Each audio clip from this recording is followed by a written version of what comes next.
Hello and welcome to Music with Mason. I am Mason Fall. You are currently listening to Music with Mason on 88.1 The Point. This is going to be on my YouTube channel, and you will be able to hear this for yourself, the whole thing, and it'll be really good. Currently, I am with 28 Days Later, a band holding up from Iowa, and they are upcoming, and they are doing pretty well so far for themselves. How are you guys doing?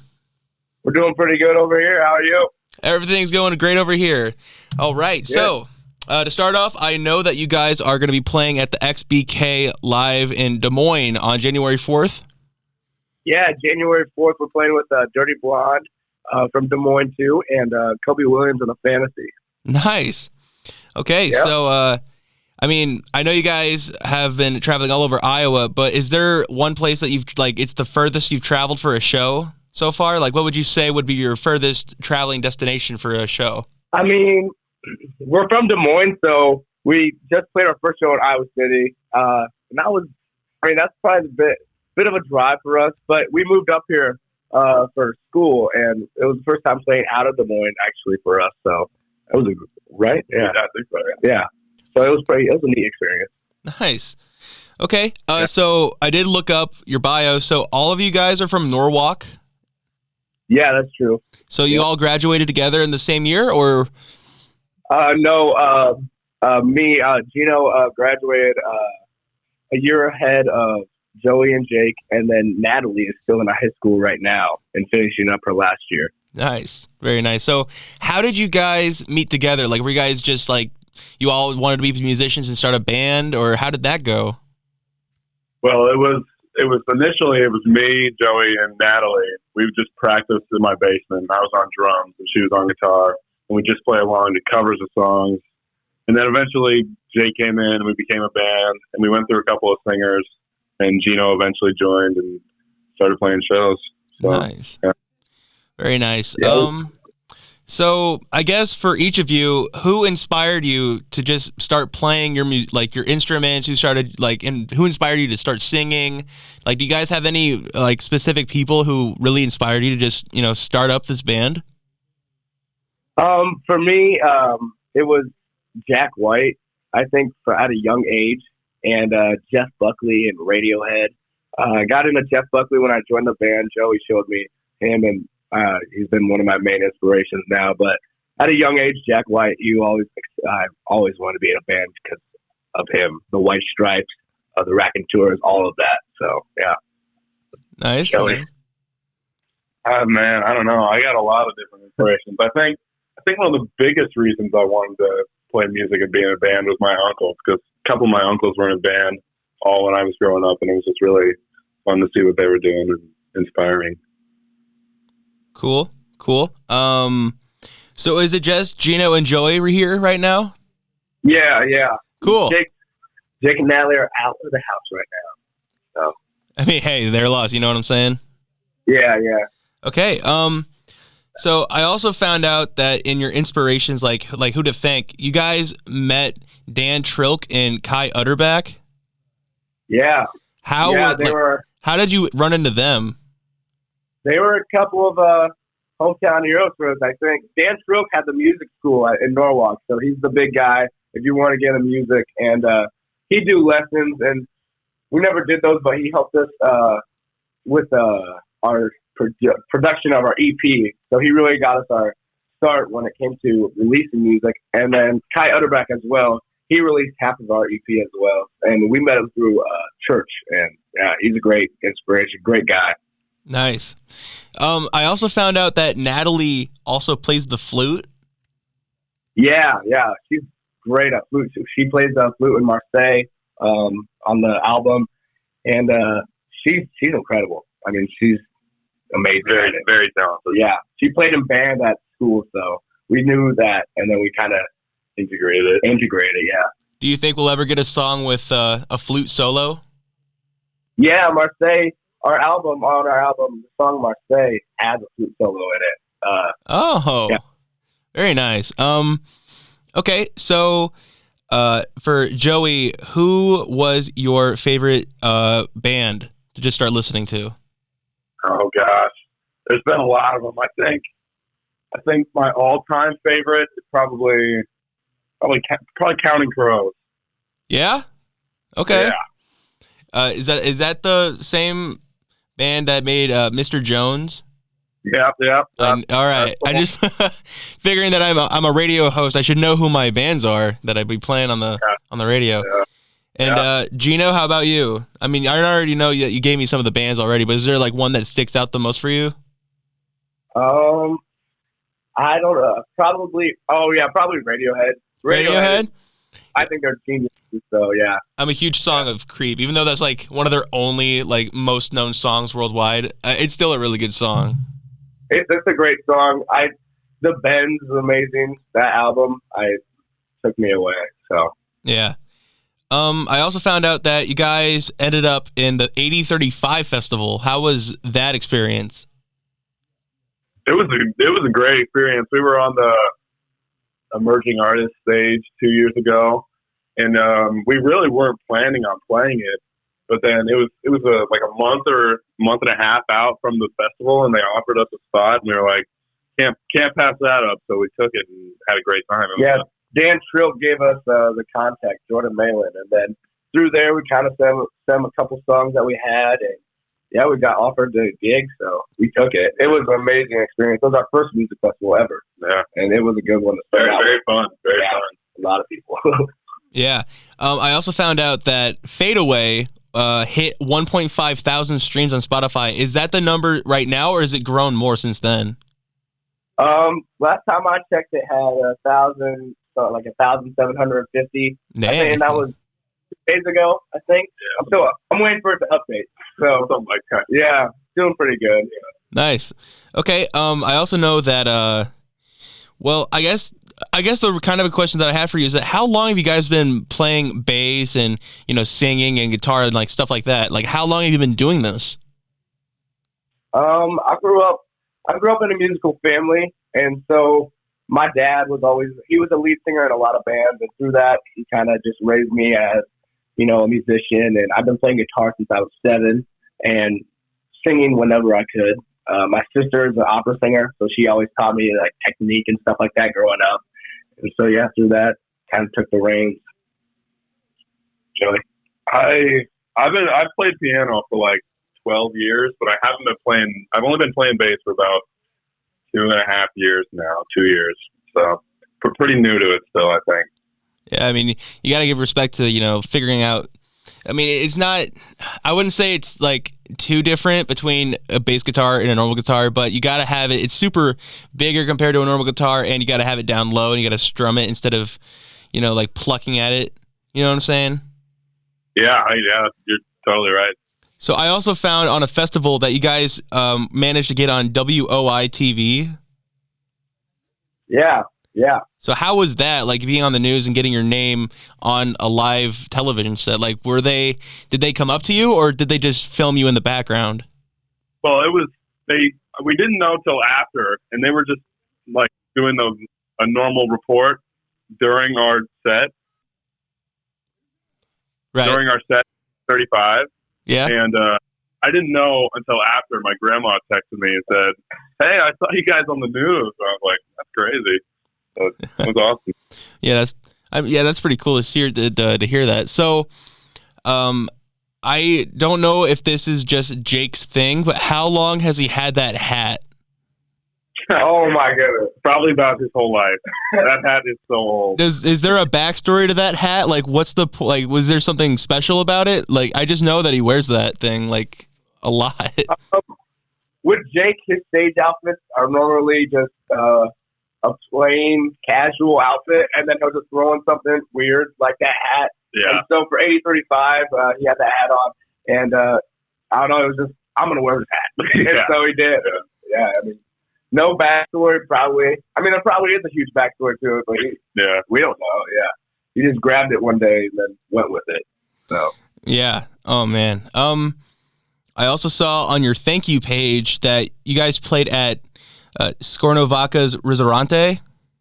Yeah. Yep. How was that? Yep. It was like could you describe what that is? So it's basically like a pizza shop, and in their basement is this sick. It used to be a sick venue that they'd have bands all the time back in the 90s, and I knew that from my dad playing. So for our first gig ever, we went down there and performed our first show. Had about 200 people there, and it was. If you can pack that place and get people in there, it is the coolest venue. It was awesome. It is. It's really neat. Cool. So where is that located? Is it in Norwalk? No, that's in Des Moines. It's Southeast 14th in Hartford. Yeah. Okay. Yeah. What about Exile Brewing? Yeah. I knew the owner for that the restaurant, and it's a patio, and it's in downtown, and it's a really nice venue. When we play, there's during the summer, so it's hot out, and they're fun gigs. Yeah, for sure. Yeah, definitely fun. Yeah. Very cool. I also saw. I don't know how many bands are able to do this, but you guys played at your prom. Oh yeah, Right. Yeah, they called us back. That was fun. It was after prom, so it's basically the party to have people stay until like 2 a.m. And yeah, I guess we were the only band in Norwalk, like the full band, at the time. And so they called us in, and we got the gig, and then they called us back another time. They're fun, having the students rock out with us for a little bit. Yeah. So, what would you say is your most favorite spot to tour so far? I know you guys are only touring locally in Iowa, but is there like one spot or tour spot that you guys really liked playing at? For me personally, I don't know. XBK Live is a really nice venue to play at. I love playing there. It's really classy. Yeah. We got a great green room. We just played at Gabe's for the first time, and I mean the atmosphere there and the environment was sick. It was nothing like it. So yeah, XBK and Gabe's, I'd say, are my two favorites right now. Very cool. So how did you guys end up recording with Golden Bear Records? I think it was when we had the album all written out, we were looking for just albums that sounded really good, and Kelsey James's album came out. Local studio. Yeah, local studio. And we heard Kelsey James's EP, and we thought it had a really good mix on it. So I hit up Brian Vanderpool and took it off from there, and he got us in, and he did a really great job on it. Him and Blake Van Houten, they're amazing. Very cool. Have you guys met any artists or bands or anyone interesting while you guys were on tour? It's a good question. That is a good one. I mean, we've met a bunch of different artists in the Des Moines scene, and they're all great people. It's always good to collaborate with those different musical people. Yeah, I'd say at 8035 was our first time kind of like being introduced to everyone. Oh yeah, we opened up for Sister Hazel one time. That was pretty cool at the art festival in Des Moines. That was neat. Very nice. Okay. Yeah, but we meet bands along the way. Yeah, a lot of people in there. Everyone's great. Everyone's welcoming in the music industry right now. So yeah, it's a cool thing. So I originally found out about you guys with a fan that called up our station who was just driving through Fort Dodge, and he just said he really liked your music and he just really wanted to play you guys. I don't know if he might have been connected with you or if he was just a really good, awesome fan who loved your music. What would you say to that guy right now if he was sitting right next to you?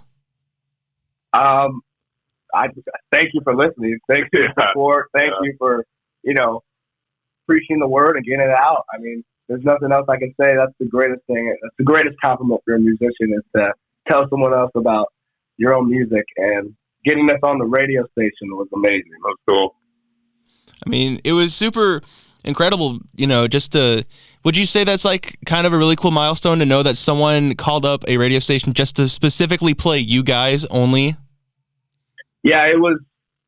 I think this whole past 2 weeks have been just a crazy milestone for us. We've hit things that we'd never imagined we'd hit in a year ago. So, and being on the radio station, hearing our own song was a dream come true. Really awesome. Yeah.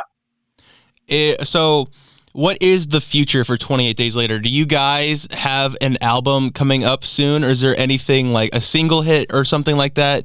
Is there another tour going to happen? We're getting ready to book a lot more gigs. I think during summer we'll be very busy when it comes to playing shows. It normally tends to be when we like to hit it. And then for music wise, Always new music. always working on new material. So I think I was up at 4 a.m. last night just laying down tracks in our basement. Yeah, so he was. Yeah. The grind never stops. No. The grind never stops. That's right. So, are there any spots that you're booking? Like, do you guys plan on ever touring outside of Iowa? Oh yeah. I think over spring break we're heading on down to Nashville to check that scene out. Nashville. And, yeah. Try to get ourselves a show down there. But yeah, that's what we got planned, and then we'll be in Des Moines a lot during the summer playing gigs. But yeah, just definitely trying to spread the word out there and play some new shows, new areas for sure. Maybe Minneapolis is another one that we've been thinking about hitting. That's absolutely incredible. So for both of you guys, is there a specific song in your album that you favoritize, or like you have a big favorite or a big heart for that, isn't super popular that no one really listens to? Is there like one song on there that you really wish got more attention? Well, I think I like the attention that all of them are getting. I mean, there's not like one that's super underappreciated, but out of the ones that aren't popular, I guess I'd say the song "She." I guess it's an interesting one. It doesn't really sound like any of the other songs in the album. It's kind of a late addition, but people seem to like it. So yeah, good. I'd have to personally say "Phases" is my overall favorite. Writing that one was a process. Yes, it was a good one. So it's a very personal song for me, and it's a good one to start the album in my opinion. And the attention it has gotten is pretty good too, I'd say. So. Yeah, that's an overall favorite, definitely. So we're going down to the thin of the wire here for our questions. I know that it's not very common that bands name their instruments, but do you guys name your instruments? Oh boy, I'm pretty sure Jake named his drums Gertrude, but yeah. I don't really name the instruments, but they all have a personal spot for me. Yeah. I got this Strat that I never heard of. It's a Kansas model, and I never heard of it. Got it from a family friend that gave it to me, and it's a cheap guitar, but it plays like a dream. And yeah, so they're all special. I'd say. Haven't named them though. Okay. Is there a band or a musician you would love to collab with anytime in the future? Great question. That is a good question. Thinking big here. I'd love to open up for Kings of Leon. Oh my God, that would be crazy. That would be awesome. But that would be a dream. So, yeah. But we've collabed with Kelsey James, and I'd say hitting that up again would be a fun thing to do. Very cool. Has anything interesting ever happened before, during, or after one of your shows? Probably. All the time. Yeah. We played this farm show one time out by Jake's house. Jake lives on this pasture and has tons of land, and right next to the door they had this show, and the grass caved in like a Coliseum at an amphitheater. And after the show, I don't know. Yeah, I mean, interesting stuff happens all the time, I'd say. Yeah. We played in the Norwalk 4th of July parade too. That was an interesting one. Yeah, that was constantly moving while playing a set. It was kind of weird, but it was fun. I mean, I guess rolling along with that, is there anywhere you would love to book a show for? Is there anywhere in the world, not even just the United States, but the world, that you would love to book a show in? Madison Square Garden, probably. Yeah, I mean, playing to a sold-out show at Wimbledon would not be too bad, huh? That would be pretty awesome. So very cool. Yeah. Very cool. Okay. I guess this is just the final question. Is there anything you would want to say, or you can say right now, I guess? I mean, I don't know. But is there anything you would want to say to the young aspiring musicians and bands out there who really want to get into the band, but, have a little bit of self-doubt and don't believe in themselves? Is there anything you want to say to them, like right now? Yeah, keep going. Music is a great thing to have. Music is art, and sharing art and expression is an amazing thing to do. Yeah. And it's one of our gifts that we have, so we must continue to do that. Continue with it. It's hard work, but if you get at it, you'll find that it pays off. Yeah, it pays off, definitely. All right. Well, I think that's going to do it for us, guys. Thank you guys so much for joining me today on this interview. Yeah, thank you. We appreciate it. Yeah. All right. Well, hopefully this won't be our last interview. Maybe sometime in the future we'll host another one. You never know. But sounds great to us. Yeah, but thank you guys so much for joining us. We will see you guys next time. All right. Sounds good. Thank you very much. No problem. You have a good one. You too. And that will wrap it up. Amazing band that comes from the wonderful state of Iowa.